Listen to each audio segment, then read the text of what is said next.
So really quickly, today is August 22nd, 2023. It's Tuesday. Yesterday was Monday when the police incident happened, and I'm back at the park as a matter of principle. I wasn't necessarily planning to go here again today. I avoided going in the morning, but I decided, that it was a matter of principle to come back and show that anybody who has complaints that I have a right to be here and that I'm not afraid to be here and so on and so forth. So I'm just going to go over, a quick part of Jeremiah 5. Okay, so we'll call this Jeremiah 5 part 1.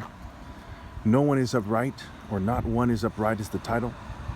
Go up and down the streets of Jerusalem, look around and consider, search through her squares. If you can find but one person who deals honestly and seeks the truth, then I will forgive this city.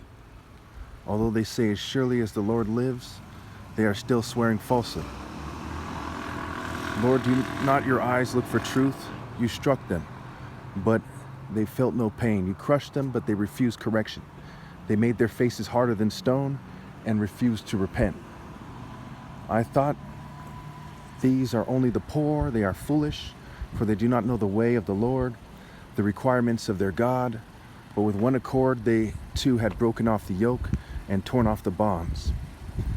Therefore a lion from the forest will attack them, a wolf from the desert will ravage them, a leopard will lie in wait near their towns to tear to pieces any who venture out, for their rebellion is great and their backslidings many. So you see, the argument being made is that no one's upright, and therefore the town is going to be laid waste. And he says, search through the town. Just like in Genesis, something similar happened. They're telling where God is talking to a prophet, and they're trying to discuss what should happen to these people. And God lays down the law and says, that they're going to have to suffer for their sins. Okay, so he then says, why should I forgive you? Your children have forsaken me and sworn by gods that are not gods. I supplied all their needs, yet they committed adultery and thronged to the houses of prostitutes. So he's speaking to the city, and he's speaking to he's speaking to the city, and he's talking to the spirit of the people, and he's also talking to the people, where he's saying, why should he then forgive them? Okay, because they don't worship God. They don't live universal, pinpoint, and moral precision. They pursue science over God, like Nebo and Athena and Apollo. They pursue, sex over God, like Athena, really, and Asherah, and Venus and other deities like this. They pursue, food and being a merchant over God, like Baal. So they worship these principles and the deity of the principles in the area over God. They are all well-fed, lusty stallions, each neighing for another man's wife. Should I not punish them for this, declares the Lord? Should I not avenge myself on a nation such as this? Go through her vineyards and ravage them, but do not destroy them completely. Strip off her branches, for these people do not belong to the Lord.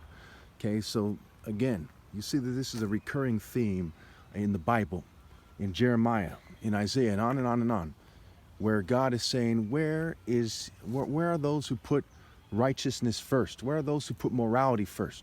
Where are those who put universal pinpoint and moral precision first? Okay, we simply do not see that. Ironically, I was making this video, and I think that, it has something to do with their technology, that I've seen somebody that likes to say good morning to me in the morning. I want to say who it is, to put them on blast or something. But I've seen them, and I kind of walked this way to avoid them because I didn't want this video to be interrupted. But just because someone says good morning doesn't mean that they're right with God, right? There's a difference between being righteous and being nice. Anyway, incidentally, on the issue we've been talking about, see the school over there, okay, it's kind of in the distance there. It's not a big deal. There's a lot of places like this in San Jose too. And it's safe to say that I'm doing the right thing.